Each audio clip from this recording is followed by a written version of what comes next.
Welcome to a short tutorial on the account segmentation area of the Sales Accelerator tool. That's obviously found in the under account section, and you'd start a new segment. The reason why I'm specifically giving a tutorial for this is because from my experience and from my work that I've done over the last 20-25 years, I've found that this obviously is part of the sales acceleration formula. It's the first step. It's a key step to make sure that you segment your accounts effectively, and I wanted to make sure that people understand the best way to get the information out and therefore then get the correct segmentation, because this is the foundation of what you do, because this then determines which accounts you're going to be working and which accounts you're not going to be working. So it's broken into two sections. The first one, which is step one, calculates the attractiveness or potential, which is effectively giving you the opportunity. And then step two, which we'll then move on to, is then about the probability, which is the likelihood that account will work with you. Now, the key thing about this particular tool is that it allows you to take several different parameters for each of those steps. So you've got several different parameters for attractiveness and several different parameters for probability, and then that then allows you to really get a holistic view of your account, because it should be quite rare that when you're looking at potential you only look at one parameter. And if you are only looking at one parameter, I would suggest that you're not doing yourself justice, because there are always several parameters of potential when you're looking to compare your account, and that's what this system and this tool aims to enable you to do. What I'm going to do now is I'm going to give you some examples of what I might use for opportunities or potential, but the key thing here to remember is these are just examples. What you need to do is, in your specific business, look at what are the key things which would indicate potential. What are the key things that you're already using? And also, if you're not using them, then working out and taking some time to find out what should you be looking at to identify the potential of your clients and your customers or your accounts. So all you can do with this system is you'll just put in what it is. So let's say, let's say turnover, maybe 1, and then you just press the plus, then it gives you another one. And then I'm going to say, let's say current sales.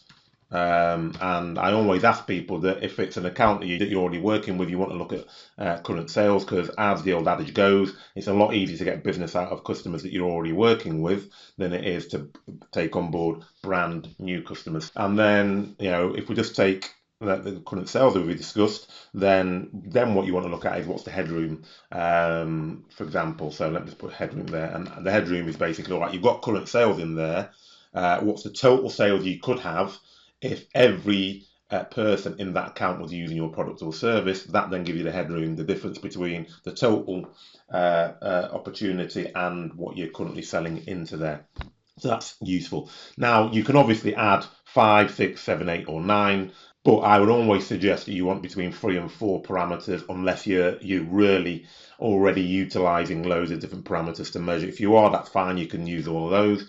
But I tend to say between 3 and 4, so it doesn't get overcomplicated and it's something that you actually then can measure and understand. Then obviously you just tick next, and that then takes you on to the probability. Now, if you decide halfway through the probability that, oh, actually I've forgotten something, just click on the step 1 and you can then delete these and add different ones in, and then you just click on step 2. So step 2 is around the probability, and the probability again is what we're saying is what is the likelihood that this account is going to work with you. And there's a lot of parameters that we can use there. And again, I'm going to give you some examples, but you need to make sure that you think of the examples that you use in your business. But I'm going to use some generic ones. So access is often one that we look, because if you can't get in there, then it doesn't matter what the attractiveness is to you, because if you can't access it, then that's going to be a challenge. Then you want to look at relationships, for example, because obviously if you've got good relationships in there, that leads to better access, etc. And then I'll just put another one in there, and let's just say financial stability, for example, or even let's call it budget. So do they have a budget? Because if they've got a budget for your product, then the likelihood of them working with you is higher than if they haven't got a budget. So I think that's quite important. Then once you've done that, if you recall, you've now got your attractiveness factored in there. You've now got your probability factors in there, your likelihood factors, and you want to rank the accounts. And all you're going to do with the ranking of the account, start to rank them relative to each other. And the way to do this is you've got all the accounts down the side here, and these are obviously just demo accounts at the moment. So I'm just going to fill them in. The way to do it is that you look at the number of accounts you've got, and you've got, I think, 9 accounts. So the number of accounts is the top mark. So if you've got 9 accounts, then the top mark is 9. If you have 10 accounts, then the top mark would be 10. So what you're doing here, if you look at, let's take B selected over here, and then we're saying that the scores that we're looking at, if you remember, these are the attractiveness figures at this point. You've got turnover, current sales, and headroom. So what you're saying is you want to rank all of the accounts here on these factors. So if B selected has the highest turnover, that would be 9. If shoestring marketing then has the next highest, that would be 8, etc. So you will just go down here, you'll rank them, and then you then move on to step 2, which then gives you the probability you're going to do exactly the same thing. So let me just explain that again. So you come in here, you've already put in what your attractiveness factors are. You're then going to look at your account. You're going to say, how many accounts have I got? And don't worry, you can't go above the number in here. So if I try to put in 10 in here, as you can see, it gives you a mark there because it means, and it gives you a red line under there because it means that actually there's something wrong, and there's something wrong is that you've put in a figure that's too high. So you then change it to 9, and then it goes back to normal. So you can't actually mess it up. But the key thing is you get the number of accounts. The number of accounts is where you start your ranking, and then it's a weighted ranking, so it's weighted relative to each other. So I'm just going to pause the video, and I'll fill this in, and I'll come back and you can see how it looks. Okay, so I'm back.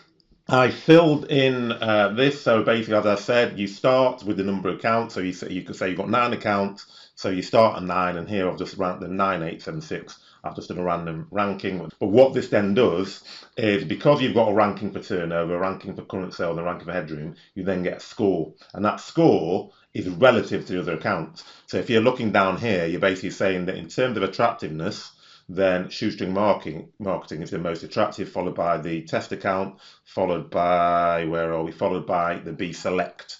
And therefore it force ranks them relative to one another, which obviously is what you want, because you want to be able to say which are you going to work. Then you do exactly the same on your probability, and I've done that already. So you just rank them again and exactly the same, and again it will start at 9 because it's the same accounts, and you're just ranking it. So what this is saying, if I take B selected, for example, then you're saying that in terms of access, the access is quite low, because remember 9 is the highest, and then you're counting downwards, so 1 is the lowest.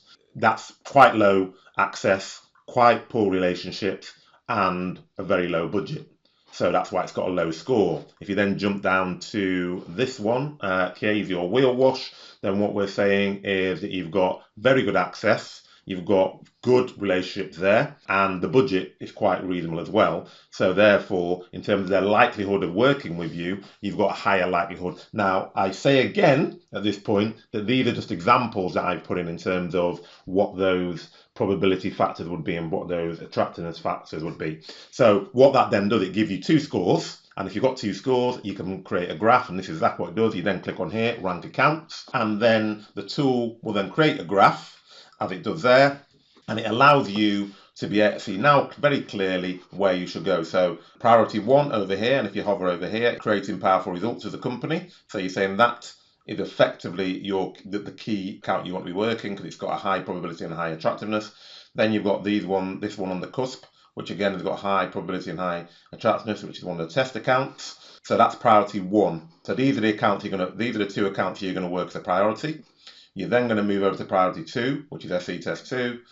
Very high attractiveness, but lower probability, but it means that it's attractive to you, and therefore the opportunity, if you turn it over, is quite high. Then you've got shoestring marketing there, where it's a low probability because you've not got those relationship factors or likelihood factors, but it's very attractive, so you have to still work those accounts because they're big accounts for you, and you just have to work on them, etc. And then you hover on those, and then one of the key things, because this is just order priority, and what we say is that if you're in priority 4, unfortunately we've only got 1 in priority 4 at the moment, but you would discard that at the moment, because what we're saying is these are rankings compared to the other ones. So it's not a matter of, oh, it's just a low ranked and we can still get some out of it. Compared to the others accounts that you have, then these are very low. oh, this one is very low. So you want to discard these ones because, as you can see here, even if you can get into that account and do lots of work, the attractiveness, the opportunity, the potential is very low. So why would you be wasting your time working there when you've got all these other accounts that you could be working? This is a real key part of the tool, because if you do this right and you start focusing on the right accounts, I can guarantee you 50% of the way there to ensure that actually your hard work, all the work that you're going to be doing in terms of account planning, etc., and decision making is going to make a significant difference because you're working in the right accounts. So hopefully that makes sense. Also, as you know, I've got the book, The Sales Acceleration Formula, 5 Easy Steps to Accelerate Your Sales. So you can pick that book up and that'll help consolidate some of these methodologies. And also we've got a course on Udemy and you can get it from this link, and that will also give you a video training on some of these concepts. So whichever you like, if you're a person who likes to read, pick up the book. If you're a person who wants to just watch a video or listen to the audio, then shoot over to Udemy. Okay, thanks very much. I hope that's been helpful.